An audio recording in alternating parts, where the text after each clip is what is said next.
The stars twinkled peacefully in the void as the Federation vessel Starseeker glided through space, its sleek silver hull reflecting the distant starlight. Captain James stood at the command center, his tall, slender frame typical of his species, looking out at the vast expanse before him. His large, dark eyes scanned the holographic displays that floated around the bridge, showing the status of their routine patrol near the outer colonies. Officer Vale's voice broke the calm atmosphere. "Captain, we're detecting an unknown vessel at the edge of our scanning range." Her fingers danced over the control panel, bringing up more detailed readings. It's massive, sir." James moved closer to the main display, his interest piqued. In the Federation's centuries of space exploration, they had encountered many species, but unknown ships of this size were rare. "Show me," he commanded softly. The holographic display shifted, revealing a dark shape against the stars. Unlike the smooth, artistic designs of Federation ships, this vessel was angular and brutal in its appearance. It resembled an ancient arrow tip, bristling with what appeared to be weapon ports and armor plating. The ship's hull was painted a deep, matte black that seemed to absorb the starlight around it. "Size comparison?" James asked, trying to keep his voice steady as the implications of such a heavily armed vessel began to sink in. "The unknown vessel is approximately 3 times our length, Captain. Energy readings are unusual. Their technology appears less advanced than ours in many areas, but their power output is extraordinary. It's like nothing we've ever seen."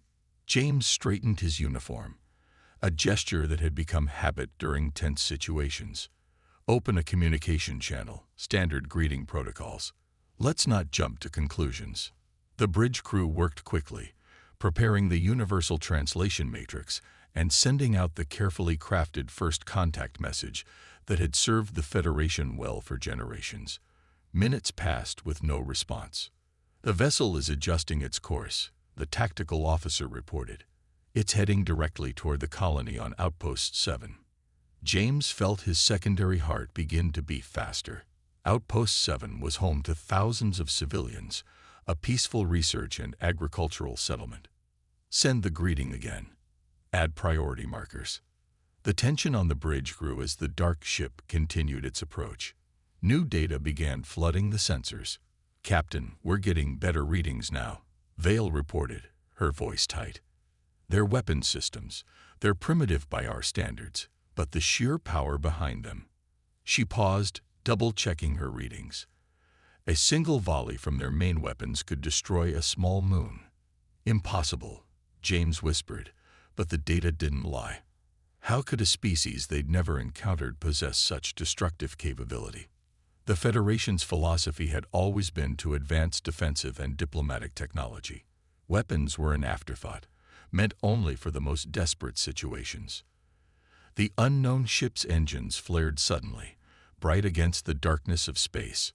The energy readings from its hull spiked, and new data scrolled across the displays.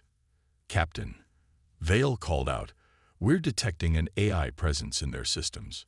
It's analyzing our transmissions." James was about to order another communication attempt when the translation matrix suddenly sparked, sending a cascade of errors through the system. The peaceful greeting message garbled, its meaning twisted by the malfunction. The reaction was immediate. The dark ship's energy signature changed dramatically, a barrier of some kind surrounding its hull. Weapon ports that had been dormant began to glow with terrible purpose. "They're charging weapons," the tactical officer shouted. "Multiple targeting systems have locked onto us." James made a split-second decision. "Break off. Send warnings to all nearby systems. We've encountered a potentially hostile species with weapons beyond anything we've seen." As the Starseeker turned to retreat, James caught one last glimpse of the mighty vessel on the screen. Text appeared across the display as their systems finally managed to decode the ship's identifier: Thunder of Earth. The Starseeker accelerated away from the human warship, its engines pushing to maximum speed. Behind them, the Thunder of Earth began to follow, its massive form cutting through space like a predator on the hunt. First contact had gone terribly wrong, and now both ships were locked in a dance that could determine the fate of two civilizations. The bridge of the Thunder of Earth hummed with quiet tension as Captain Miller stood before the main viewing screen, his weathered face illuminated by the soft glow of countless displays. 20 years of military service had left their mark on him. A scar across his left cheek, gray streaks in his dark hair, and eyes that had seen too much conflict. Analysis complete, Captain, the ship's AI announced, its voice calm and measured. The alien vessel possesses technology significantly more advanced than our own in several areas. However, their defensive capabilities appear minimal. No significant armor detected. Minimal point defense systems. Miller nodded slowly, remembering the lessons from Earth's last war. Advanced technology didn't always mean superior capability. Keep our distance, maintain weapon lock, but do not engage unless fired upon. What about their transmission? Lieutenant Reed spoke up from his tactical station, his fingers moving across the holographic controls. The AI is still processing it, sir. The signal contained complex patterns we've never seen before. Could be a language, could be a weapon. After what happened to the Jakarta colony, he left the sentence unfinished, but everyone on the bridge remembered the incident. An alien signal that had fried every computer system in the colony, leaving thousands dead. Trust nothing, verify everything. Miller quoted the first rule of space combat. The Thunder of Earth was humanity's first true deep space warship, built from the lessons learned in decades of conflict. While other nations had focused on peaceful exploration after achieving faster-than-light travel, the United Earth Defense Force had prepared for the worst. The alien ship ahead of them was beautiful in its own way, all smooth lines and gleaming silver. But Miller had learned long ago that beauty could hide deadly intent. Engineering, status of the main gun. Charged and ready, Captain. Mass driver is locked and loaded. One shot would tear right through their hull, sir. Miller felt the familiar weight of command settling on his shoulders. First contact scenarios had been drilled into every captain's training, but the reality was far more tense than any simulation. The alien vessel had appeared near a potential colony site, and its advanced sensors had likely already mapped Earth's location. Sir, Reed's voice cut through the silence. They're transmitting again. Wait. Energy spike in their systems. The Thunder's AI flashed a warning across every screen. Detecting unknown energy pattern, similar to electromagnetic weapon signatures, raising additional shields. Miller's hand tightened on the rail of his command station. Launch probe drones. I want eyes on every angle of that ship, and get me something from that transmission.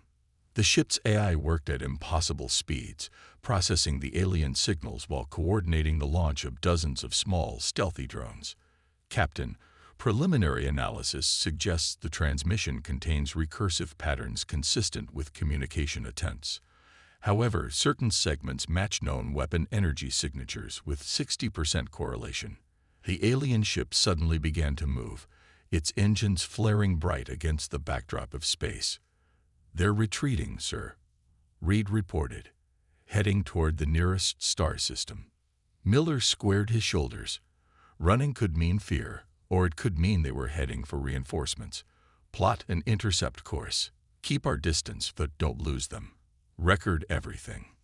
The Thunder of Earth's massive engines powered up, its black hull seeming to swallow nearby starlight.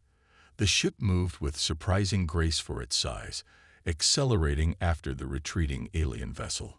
In his command chair, Miller accessed historical records with a gesture. Humanity's first wars in space have been against itself, but they had always known they weren't alone. The Thunder had been built to protect Earth from threats they hadn't met yet. Now, facing their first alien contact, Miller was grimly satisfied that they hadn't come unprepared. Status of our stealth systems, he asked. Full coverage, Captain. They can see us, but their scans can't penetrate our outer hull. Our true capabilities remain unknown to them. Miller watched the alien ship's retreating form on the main screen. Beautiful, advanced, and potentially lethal. Like a brightly colored snake, its true nature yet to be revealed. The next few hours would determine whether humanity had found new friends among the stars, or if the thunder of Earth would have to live up to its name. All hands, maintain battle stations, he ordered quietly. The real test is just beginning. Red warning lights flashed across the Starseeker's bridge as Officer Vale worked frantically at her station. The translation matrix smoked slightly, its crystal processors struggling to handle the complex human signals. "Captain, the system is failing. Our last transmission was corrupted." Captain James watched in horror as the diagnostic display showed exactly what they had sent to the human vessel. Their peaceful greeting had been twisted into what could only be interpreted as a threat. The Matrix had somehow converted their message about peaceful intentions into a warning about weapons and combat readiness. "Can we send a correction?" James asked, his voice tight with concern. "Negative, sir. The Matrix is completely offline, basic communications only, and they don't seem to understand our standard frequencies." On the thunder of Earth, the situation was equally tense. The ship's AI had just finished its analysis of the alien transmission, displaying its results on the main screen. Captain Miller read the decoded message with growing concern. "Our weapons stand ready. Your primitive vessel has entered restricted space. Prepare to demonstrate your combat capabilities or retreat." Miller read aloud, his face grim. "Well, that's about as clear as it gets." Lieutenant Reed checked his tactical display again. "Sir, their power readings are fluctuating. They could be preparing to fire." The Thunder's AI spoke up, its voice carrying a note of caution. "Captain, I'm detecting inconsistencies in the transmission pattern. The message structure suggests possible data corruption." Miller had no time to consider this as the alien ship suddenly changed course, accelerating away. Their retreat seemed almost panic-stricken, not the controlled withdrawal of a superior force issuing threats. Something wasn't adding up. Back on the Starseeker, the engineering team was working desperately to repair the translation matrix. Chief Engineer Lark had his hands deep in the system's core, trying to bypass the damaged sections. "It's worse than we thought, Captain. The matrix wasn't just damage. It inverted whole meaning clusters. Everything we tried to say came out as its opposite." James felt his heart sink. No wonder the human ship had reacted with such alarm. They had accidentally threatened a species that clearly took its military capability very seriously. "Keep working on it. Maybe we can still fix this before." The ship shuddered as its sensors detected a massive energy spike from the pursuing human vessel. The Thunder of Earth had just powered up its main weapon systems, the enormous mass drivers coming online with enough power to shatter a small moon. "They're not firing," the tactical officer noted with surprise. "Just holding ready." James studied the sensor readings carefully. The human ship was maintaining a precise distance, close enough to react to any hostile action, but far enough to give both ships time to maneuver. It was the approach of a trained military vessel, but not necessarily an aggressive one. They were being cautious, professional. On the Thunder, Miller was coming to similar conclusions. They're running, but not at maximum speed. Their course takes them away from populated areas, not toward them, and their weapons remain powered down. He turned to his tactical officer. "What do you make of it, Reed?" Reed studied his displays thoughtfully. "If I wanted to threaten someone, I wouldn't run away while doing it. And I wouldn't keep my weapons cold.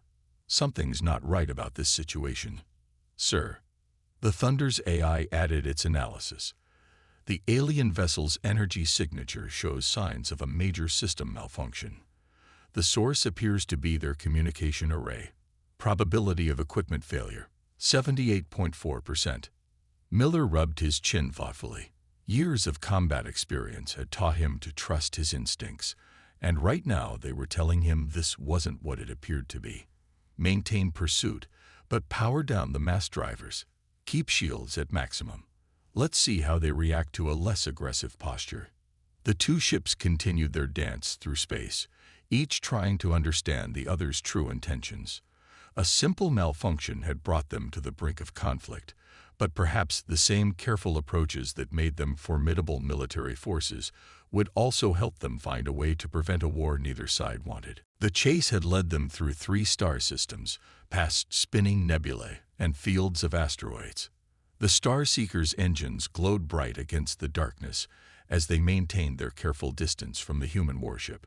Captain James had noticed something odd about their pursuers' behavior. The massive black vessel wasn't trying to catch them, merely following, studying.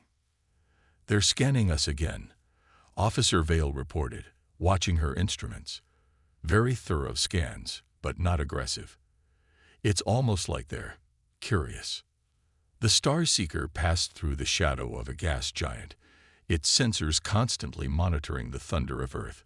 They had noticed the human ship powering down some of its weapons, though its shields remained at full strength. It was a gesture that hadn't gone unnoticed. "Send another basic signal," James ordered. "Just simple light patterns this time. Nothing that could be misinterpreted." They had been trying different communication methods for hours, hoping to find some way to break through the language barrier. Aboard the Thunder of Earth, Captain Miller watched the alien ship's new signal with interest. "Analysis?" he asked the ship's eye. "Pattern suggests deliberate communication attempt. Simple mathematical sequences. 1, 2, 3, 5, 8. The Fibonacci sequence," Miller said softly. "Universal mathematics. They're trying to prove they're intelligent, reasonable beings." He thought for a moment. "Send it back to them," followed by the next 3 numbers in the sequence. The Star Seeker's crew noted the response immediately. "They've answered," Vale called out excitedly. "And they extended the sequence correctly. Captain, I think they're trying to establish basic communication." Before they could celebrate this small breakthrough, both ships' sensors lit up with new alerts.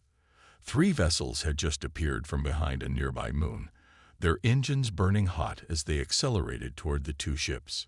"Configuration unknown," Reed reported on the Thunder's bridge. "Heavily armed, but smaller than us. They're moving to surround the alien vessel." Miller studied the tactical display carefully.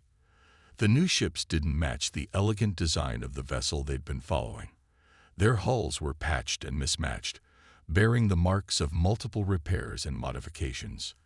Every instinct from his years of combat experience screamed danger. On the Star Seeker, the situation was even more dire. "Pirates," the tactical officer shouted. "Crimson Blade Raiders. They've been hitting our outer colonies for months." The Federation ship's minimal weapons would be no match for 3 raider vessels. The pirates made their intentions clear immediately, opening fire on the Star Seeker with purple-tinted energy beams. The Federation ship's shields flared but held. For now. James watched the tactical display with growing concern. The Crimson Blade Raiders were notorious for their brutality. They had no interest in taking prisoners or showing mercy. His ship could outrun them normally, but not while taking fire. Then something unexpected happened. The Thunder of Earth, which had been holding back, suddenly accelerated forward. Its massive black hull moved between the Star Seeker and the Raiders, absorbing a barrage of energy beams without any visible damage to its shields. Miller stood on his bridge, eyes narrow. These Raiders just made a very poor decision. All weapons, target the hostile vessels. Show them why humanity takes ship-to-ship combat very seriously.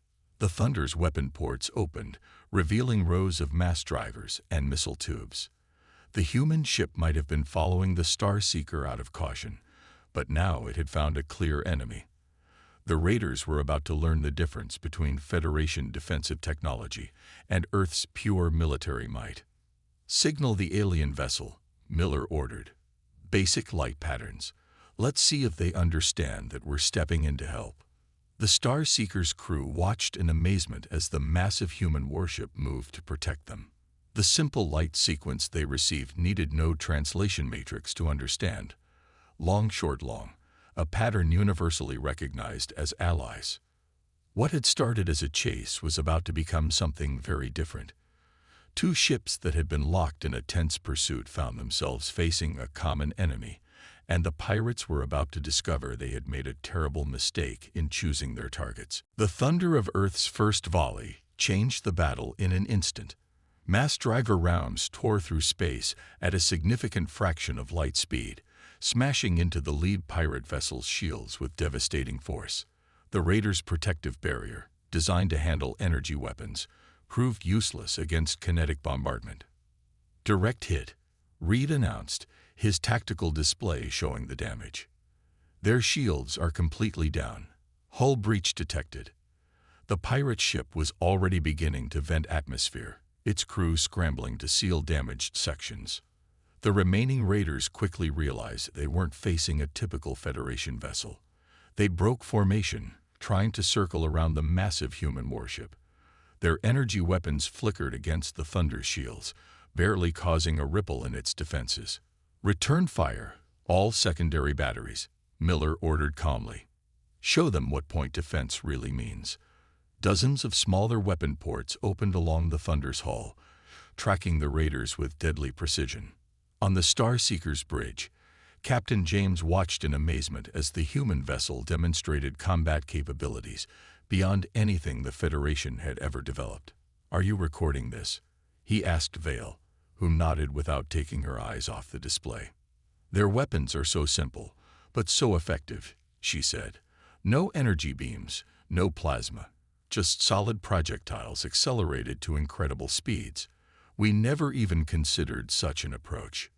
The Thunder's secondary batteries opened fire, filling space with a web of tungsten slugs. The raiders' shields flared and failed under the barrage.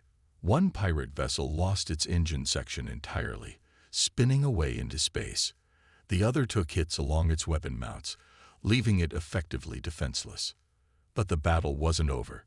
The lead raider, despite its damage, launched a desperate attack, not at the Thunder, but at a nearby Federation research station that had been monitoring the chase. The pirate captain had decided that if they couldn't win, they would at least cause maximum damage.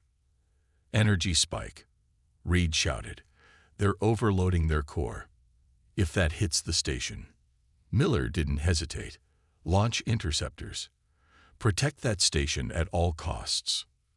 The Thunder's missile tubes fired, releasing a swarm of small, agile craft. These weren't typical missiles, but rather autonomous drone interceptors, another example of humanity's focus on practical military technology. They raced ahead of the pirate ship's suicide run, forming a protective screen. The Starseeker, despite its lighter armament, proved it wasn't helpless. Using its superior maneuverability, it positioned itself to grant the station additional shield coverage. "Divert all power to forward shields," James ordered. His crew might not have the humans' weapons, but they knew how to protect their own. The pirate ship's core detonated, creating a massive energy wave that rippled toward the station. The Thunder's interceptors met it first, sacrificing themselves to break up the blast. The remaining energy washed over the Starseeker's reinforced shields and finally dissipated against the station's own defenses. The combined effort of both ships had saved hundreds of civilian lives. "Status of the other raiders?" Miller asked, though he could guess the answer. "Surrendering, sir," Reed replied with satisfaction. "They're powering down weapons and engines. The Federation station is launching security vessels to take them into custody." In the aftermath of the battle, both the Thunder and the Starseeker maintained their positions, protecting the station as Federation security forces arrived. The human ship's actions had proven something vital. They weren't aggressors, but protectors. Their massive weapons weren't aimed at conquest, but at defending those who couldn't defend themselves. Captain James studied the human vessel with new understanding. All those weapons, all that power, it wasn't about aggression at all. It was about being ready to stand against real threats, about having the capability to protect others. The Federation's philosophy of minimal armament suddenly seemed naive in comparison. Through the station's communication array, they picked up a clear transmission from the human vessel, this time in simple audio format. "Station secured. Civilians safe. Standing by for further instruction." 6 simple words, but they changed everything about how the Federation would view humanity. They weren't facing an enemy after all, but rather the defenders they never knew they needed. In the hours following the battle, both ships maintained a protective formation around the Federation research station. The thunder of Earth's drones patrolled the surrounding space, while Federation security vessels processed the captured pirates. More importantly, real communication was finally beginning to develop between the two crews. The station's advanced communication arrays helped bridge the gap that the Starseeker's damaged translation matrix had created. Through careful exchanges and mathematical principles, they established a basic way to understand each other. The first clear message from the Federation ship surprised the human crew. "We apologize for the misunderstanding." The message read, displayed on the Thunder's main screen. "Our translation system malfunctioned. We meant to welcome you peacefully." Miller sat in his command chair, a slight smile crossing his weathered face. "Well, that explains a lot. Read. Prepare a response. Keep it simple." The Thunder's return message was equally straightforward. "Apology accepted. We assumed hostile intent due to past experiences. Glad to be proven wrong."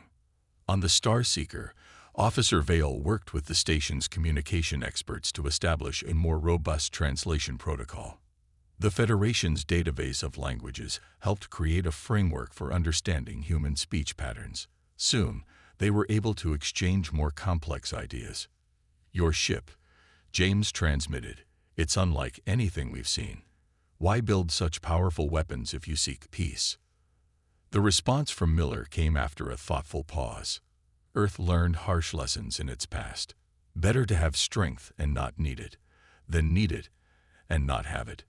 Today proved that point." Through the improving translations, the two crews began sharing more information. The Federation learned of Earth's history, centuries of conflict that had finally led to unity, but also taught humanity to remain vigilant. The Thunder's crew discovered the Federation's story, countless species working together, sharing knowledge and resources, but perhaps too trusting of the galaxy's darker elements. "The pirates have been raiding our colonies for months," James explained in another transmission. "Our philosophy of minimal weapons worked well for peaceful contact, but left us vulnerable to those who don't share our values." Miller's response reflected generations of human military thinking. Peace isn't just about being peaceful yourself. Sometimes it's about having the strength to defend peace for others. The Federation station scientists were particularly fascinated by the Thunder's design. The human approach to space combat was revolutionary in its simplicity. While Federation ships relied on complex energy weapons and shield harmonics, the Thunder's kinetic weapons were nearly impossible to defend against with standard energy shields. "Your technology is more advanced than ours in many ways," Miller admitted during a detailed exchange of information. "But sometimes the simple solution is the most effective. A bullet doesn't care about shield frequencies." The station's medical staff treated the injured from the pirate vessels, and even this revealed something about both cultures. The Federation's advanced healing technologies impressed the human observers, while the Thunder's combat medical protocols showed the Federation how to better handle crisis situations. Through it all, the crews found themselves developing a genuine respect for each other. The Federation's dedication to peace and cooperation was admirable, while humanity's readiness to protect others with overwhelming force showed a different kind of nobility. "We've been exploring space for centuries," James transmitted, "meeting new species, building alliances. But we never considered the need for dedicated protectors. Perhaps we found that in humanity." The Thunder's response was characteristic of their practical approach. "Everyone has their role to play. You build the future. We'll help keep it safe." As the day cycle drew to a close on the station, both ships remained at their posts. The Federation crew watched with newfound appreciation as the Thunder's drones continued their precise patrol patterns. The human vessel's presence, which had caused such alarm just hours ago, now brought a sense of security. What had started with a misunderstanding and nearly led to conflict had revealed something important. Sometimes the most valuable allies are those who approach problems differently. The Federation's peaceful philosophy and humanity's protective strength weren't opposing viewpoints, but complementary ones. 1 week after the battle with the pirates, the Thunder of Earth and the Star Seeker approached the Federation's Central Council station. The massive space structure gleamed like a jewel against the backdrop of a blue-white star, its spiral arms extending outward in an elegant dance of engineering and artistry. Miller stood on his bridge, now wearing a formal uniform instead of combat gear. The past week had been busy. Joint patrols with Federation ships, sharing of defensive strategies, and most importantly, establishing the groundwork for a lasting alliance between humanity and the Federation. Their defense fleet is impressive, Reed noted, watching the screen as dozens of Federation vessels moved in precise formations around the station. Beautiful ships. Shame they were never designed for serious combat. That's why we're here, Miller replied. The Thunder had received new orders directly from Earth Command. After reviewing the reports of the pirate incident and the potential for cooperation, humanity had made its decision. They would offer their services as protectors of Federation space. On the Starseeker, Captain James prepared for the historic moment. The Federation Council had been skeptical at first about allowing such a heavily armed vessel near their central station, but the reports from multiple colonies had swayed them. The human ship had already helped clear 2 more pirate nests in the past week, protecting Federation civilians with an efficiency their own ships couldn't match. They're signaling ready, Vale reported, her translation systems now fully repaired and upgraded with human language patterns. The council chamber was prepared to receive both captains for the formal first contact ceremony. The Thunder's shuttle launched first, a sleek black craft that reflected its mothership's design philosophy, practical, powerful, and prepared for any situation. The Starseeker's transport followed, its silver hull contrasting with its companion as they approached the station together. Inside the council chamber, representatives from 30 different Federation species waited. Some showed signs of nervousness at meeting humans for the first time, especially after seeing recordings of the Thunder's combat capabilities. But those who had worked with the human crew over the past week displayed eager anticipation. Miller and James entered the chamber together, a symbolic gesture of the unexpected friendship their misunderstanding had created. The human captain carried himself with military precision, while his Federation counterpart moved with the fluid grace of his species, different in every way, yet united in purpose. "We welcome humanity to the Federation," the council leader announced, her crystalline form shimmering in the chamber's light. "Though our first meeting was unexpected, it has revealed a truth we have forgotten. Peace must sometimes be protected by those willing to stand guard." Miller's response was characteristic of human directness. "Earth stands ready to help defend Federation space. We've learned there are wonders out here worth protecting. Let those who would threaten the peace know that humanity stands with the Federation." The formal treaty took shape quickly. Federation technology and knowledge would be shared with Earth, helping advance human civilization in peaceful directions. In return, human military expertise and ships like the Thunder would help patrol Federation space, protecting civilian vessels and colonies from threats like the Crimson Blade pirates. As the ceremony concluded, Miller and James stood at a viewport, watching their ships in orbit above. The Thunder's black hull seemed to absorb nearby light, while the Starseeker reflected it brilliantly. 2 different approaches to space travel, now working in harmony. "You know," James said thoughtfully, "when we first saw your ship, we thought we'd encountered a terrible new enemy. Instead, we found the guardians we never knew we needed." Miller nodded, understanding. "And we thought we'd found another threat to Earth, but instead discovered a future worth protecting." He turned to his Federation counterpart. "Sometimes the best allies are the ones that complement our weaknesses with their strengths."